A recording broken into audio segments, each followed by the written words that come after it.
Em primeiro lugar, então, que bom que a OEA está fazendo a visita hoje ao Brasil. Mas é preciso recordar os motivos que levaram essa visita a acontecer. Nós tínhamos uma audiência pública que seria realizada em novembro do ano passado. Ela foi cancelada e depois, exatamente, postergada, pelo que nós entendemos, porque na informação oficial que nós recebemos não se falava em cancelamento, para que houvesse essa visita para o Brasil a convite do governo brasileiro. Eu quero lembrar a todos que naquela ocasião nós mostramos a nossa irresignação, nossa inconformidade, porque a parte abusadora havia convidado para uma visita, sendo que nós, por várias vezes, tínhamos já ido à OEA, não apenas parlamentares, como advogados e pessoas que sofreram ou sofrem de abuso de autoridade de censura, e até aquele momento nunca havia sido externada pela OEA a possibilidade de uma visita ao Brasil. É claro que entendemos que essa visita é muito importante por nós estarmos aqui sendo ouvidos e muitas outras pessoas poderem expor, mesmo que em apenas 5 minutos, e por isso o STF, o abusador, teve 1h30 para 2 pessoas, e nós temos 5 minutos cada um, porque são inúmeros, não dá para botar todo mundo em 1h30, mas ainda assim discordamos que o STF tenha sido ouvido primeiro, acho que não foi correto. Mas nós precisamos também aqui asseverar que até o momento, pelo menos na minha opinião, a OEA é parte do problema e não da solução. Nós estamos denunciando esses abusos há anos, e diferentemente do que ocorre em outros países, em que quando os violadores são de um determinado campo político e as vítimas de outro, que não de direito, a posição normalmente da OEA é muito mais rápida, nós temos farta documentação para passar. E nós vamos acrescentar a essa manifestação. No caso brasileiro, porém, a OEA não se manifestou oficialmente, pelo menos desde 2019, quando aconteceu essa matéria na revista Cruzoé, que foi definitivamente censurada, aliás, foi inicialmente censurada, mas depois, em virtude da reação da mídia, acabou não sendo mais, mas tantos outros foram censurados a posteriori. É importante até para botar os fatos em perspectiva, que lamentavelmente, pelo menos pelo que se acompanhou dos press releases, e foi pena que a reunião com o STF não tivesse a transparência que essa aqui está tendo, que é mentira que apenas 120 pessoas tenham sido censuradas, como teriam dito os ministros do Supremo Tribunal Federal nos últimos anos. Só no ano passado o X disse que derrubou mais de 200 contas. E se acrescentarmos todos aqueles que hoje sofrem processos judiciais ilegais, inconstitucionais, abuso de autoridade, que sequer estão denunciados, mas não podem usar as redes sociais, nós estamos falando de milhares de pessoas hoje censuradas no Brasil.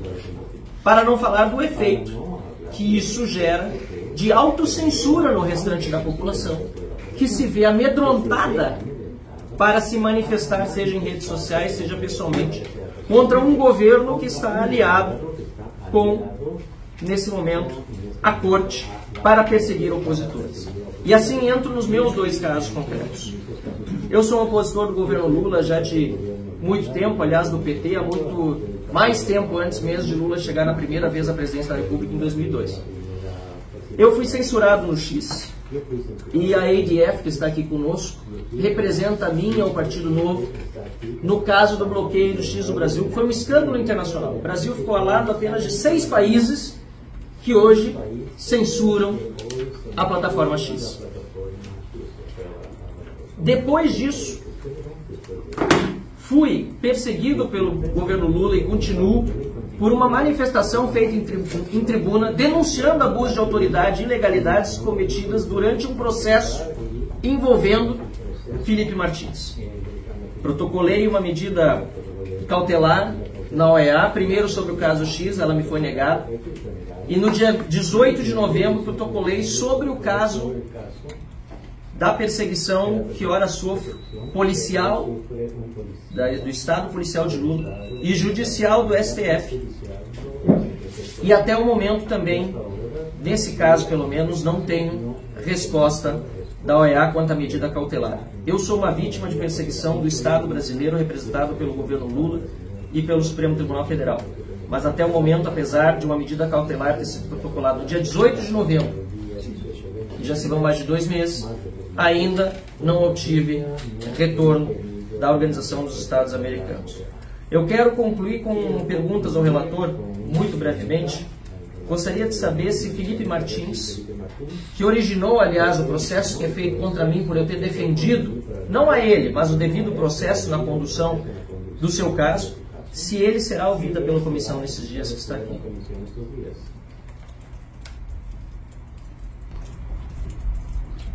Hemos recibido desde que se sacó el comunicado de prensa un volumen muy alto de solicitudes que se están procesando de manera triangular entre el equipo que está desplegado en terreno y el equipo que nos acompaña desde la sede.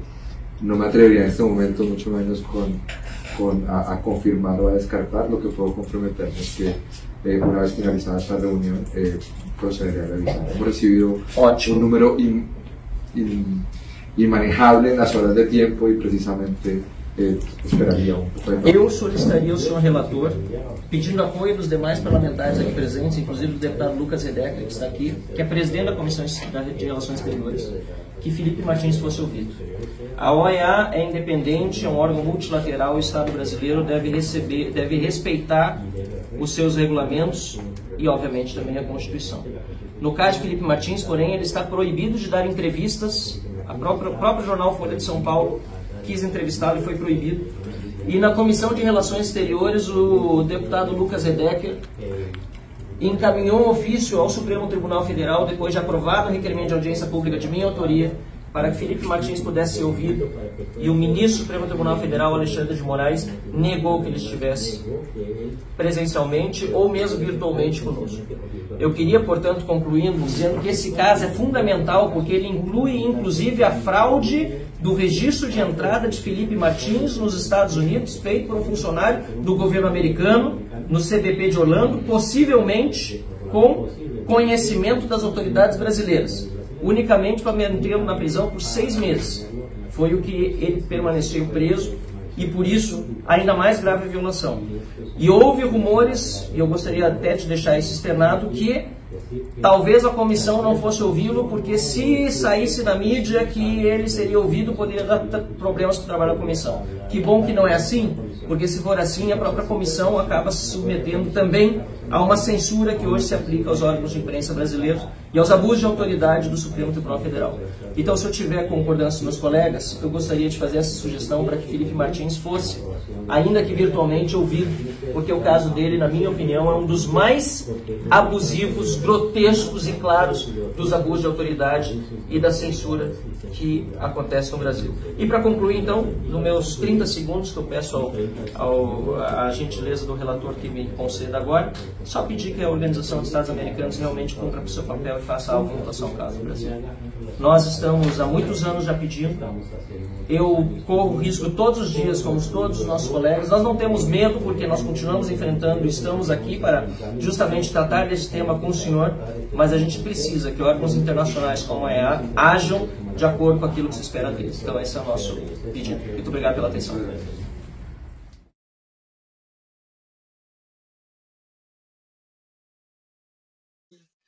Nós fizemos uma reunião, acho que foi ano passado, na sede da Comissão Interamericana de Direitos Humanos, e eu lembro que eu falei uma frase lá nessa audiência.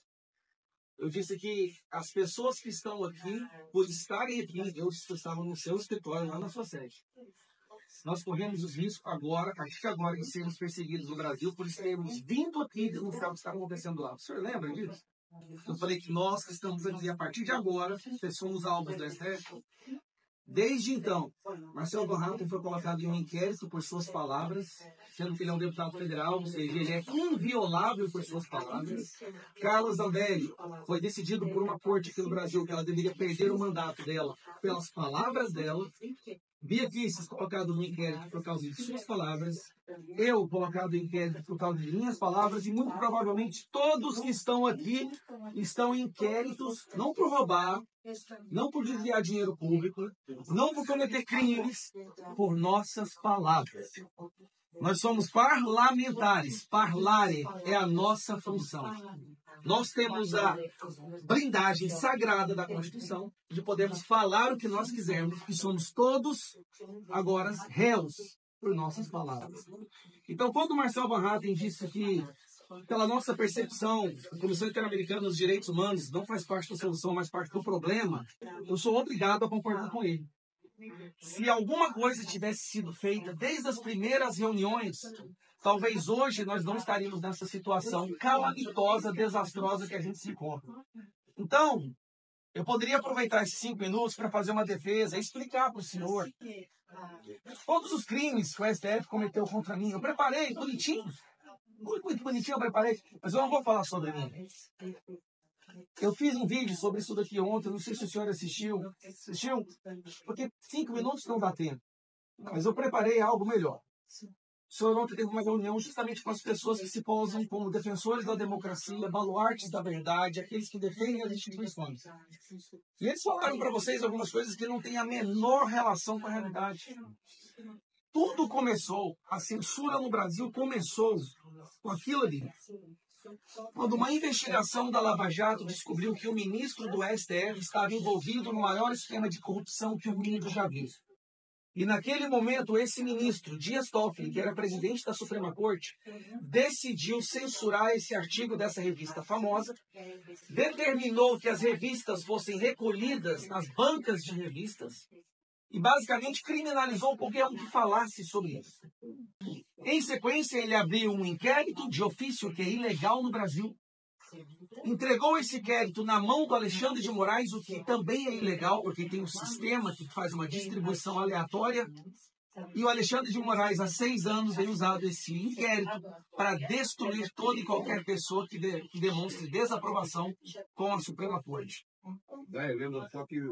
Só por uns 2 minutos aqui, Mário. E o Barroso e os ministros do STF interferem ativamente no Congresso. Quando nós tentamos e aprovamos uma lei para voto impresso, onde as leis da urna eletrônica, o voto seria impresso e cairia dentro de uma urna física, sem encostar nesse papel, o Barroso foi até o Congresso, chamou presidentes de partidos e falou com eles, dizendo, não é para passar essa lei. Eu proíbo. Se vocês passarem essa lei, vocês serão perseguidos. Isso saiu na imprensa. Saiu na imprensa. Contra voto impresso, o Barroso busca cacique central em posição. Alexandre de Moraes também foi lá, chamou os presidentes de partidos e falou, não é para aprovar essa lei. E ameaçou essas pessoas. E por isso nós não temos o voto impresso, que inclusive foi aprovado no Congresso.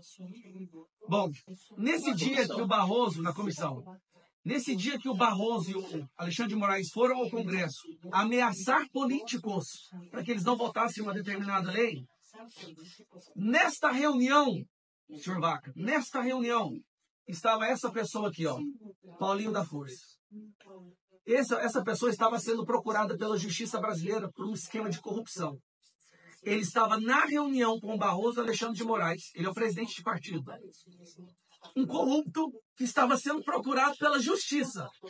Estava na reunião com 2 ministros da Suprema Corte para impedir que o voto impresso fosse aprovado. Não encontram ele para uma citação, para uma intimação, mas encontram ele para impedir que o projeto seja aprovado na Câmara dos Deputados. Para concluir, eu estou chegando na minha conclusão, nós temos uma Suprema Corte que apenas no ano passado tomou 52 mil decisões.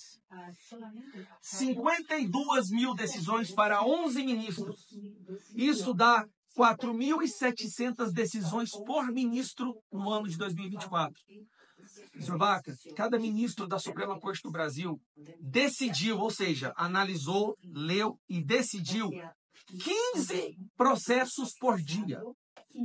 Como é possível uma pessoa, um juiz, ler, analisar, ponderar, elaborar, ouvir os 2 lados e julgar 15 processos por dia? Isso não existe. A Suprema Corte Brasileira atribuiu para si todas as decisões do Judiciário brasileiro. Não só a censura. E aí que está a questão. Quem reclamar disso é censurado. Recentemente eu recebi a Polícia Federal na minha casa, às 6 horas da manhã, com armas em mão. Com armas em mão, apontando para o meu filho. 6 horas da manhã, porque o Alexandre de Moraes queria pegar o meu celular e ver o que eu estava conversando com o Elon Musk.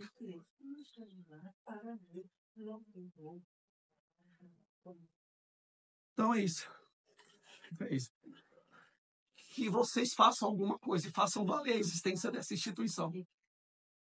Porque se vocês forem esperar o Brasil virar uma Venezuela, aí o senhor vai ter que fazer igual o senhor faz agora no seu Twitter, que é fazer notas de repúdio por jornalistas que estão presos, nota de repúdio por pessoas que estão presas em ditaduras.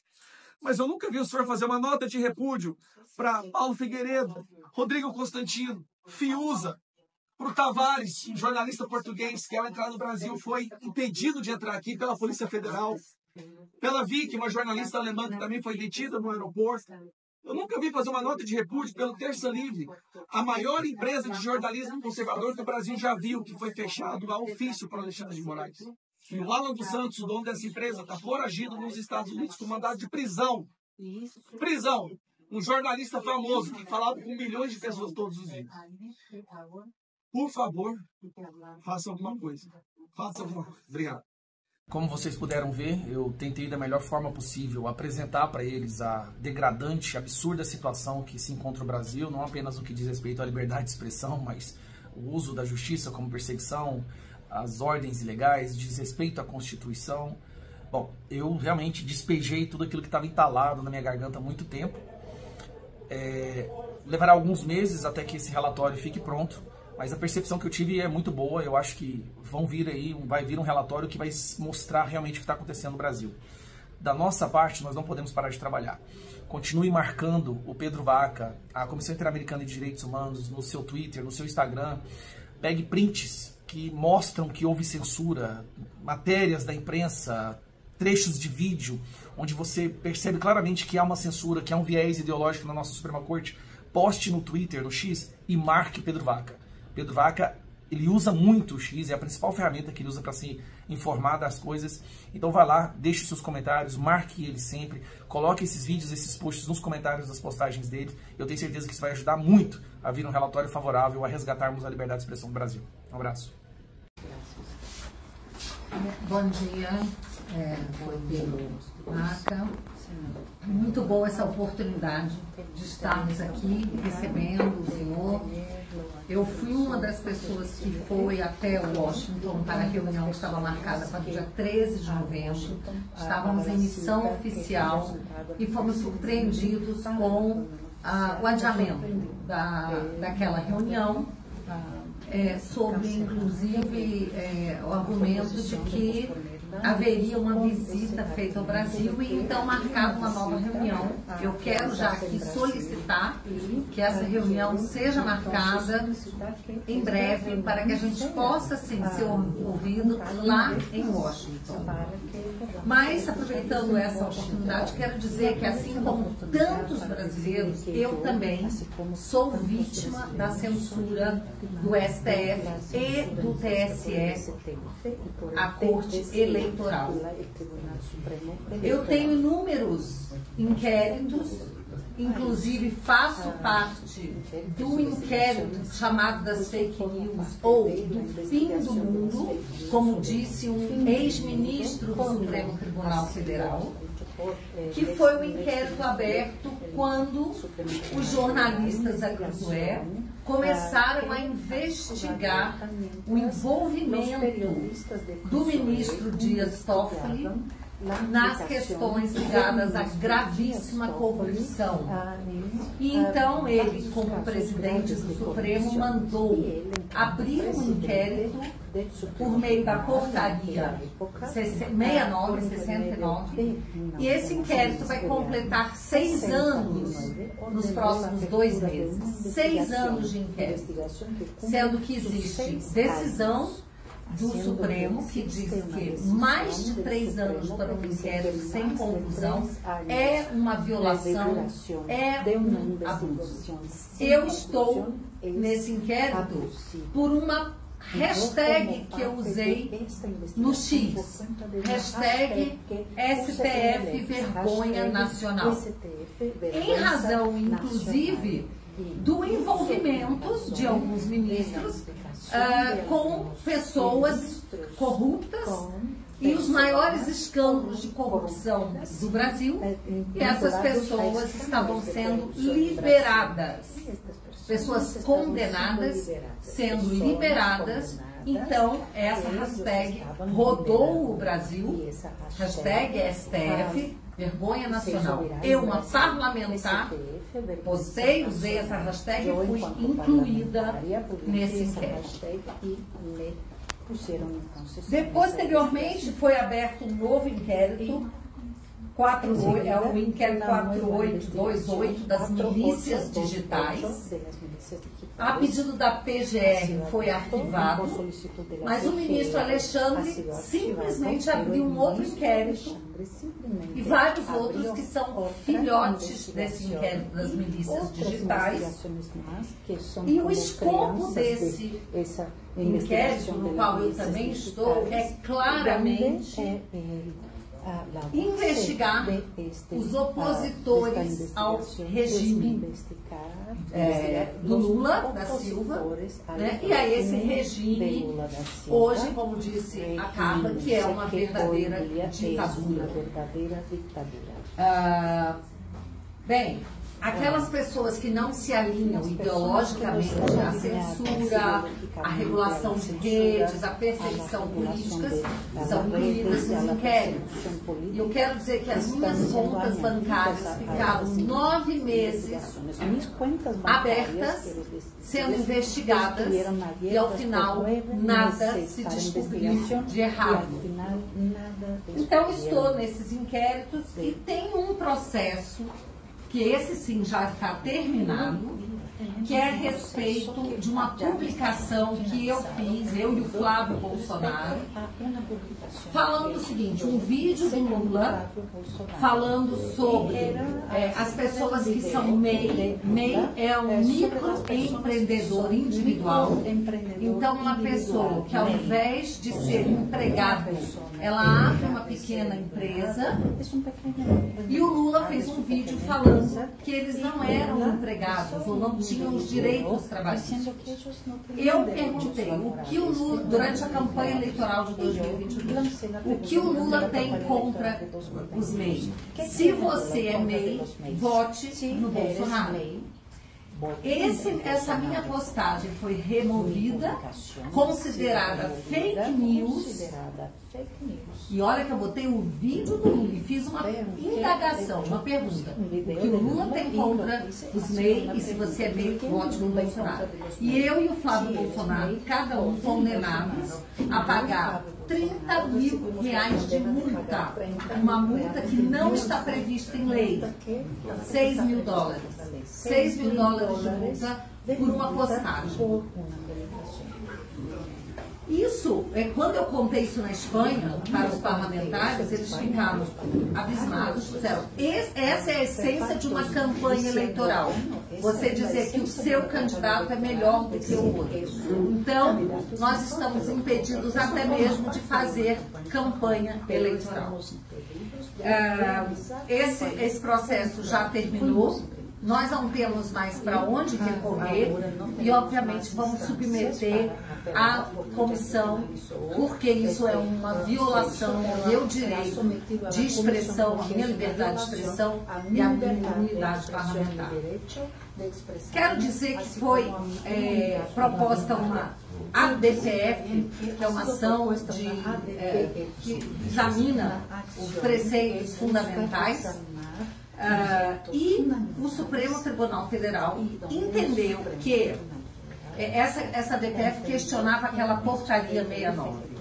E ele entendeu o seguinte, que deve-se observar a proteção da liberdade de expressão e de imprensa nos termos da Constituição, e aqui eu cito também a Convenção da Constituição, mas excluindo do escopo do inquérito matérias jornalísticas e postagens, então estão excluídas do escopo do inquérito, compartilhamentos e outras manifestações na internet, feitas anonimamente ou não, agora aqui que vem a questão, desde que não integrem esquemas de financiamento e divulgação em massa nas redes sociais. Bom, eu nunca financiei postagem, nunca paguei por postagem, mas eu tenho, a exemplo da Carla, quase 8 milhões de seguidores em todas as redes. O que eu posto impacta as massas. Então, o que significa divulgação em massa nas redes sociais? O Supremo, em seu acórdão, nunca explicou o que isso significa, mas parece que aqueles parlamentares ou pessoas que publiquem e alcancem muitas pessoas sem financiamento estão sendo impedidas de se comunicar. Mais uma violação à minha liberdade de expressão e também à minha imunidade parlamentar. Então, é isso. Obrigada. Só para deixar claro que o relatório. Sir Pedro, quick word for Brazilian media, please. How do you assess the visit to Brazil so far? We are listening to a lot of stories and reports, a very heavy agenda. So we are on that. Anything you heard so far is concerning about freedom of speech in Brazil? I mean, the tone of the reports are really impressive. We have to analyze this with calm. And about the meeting of the Supreme Court was satisfying about the freedom of speech? They present, I think they publish a press release on that. That's their voice. We will have ours later. Okay, thank you very much. Very important for you to understand.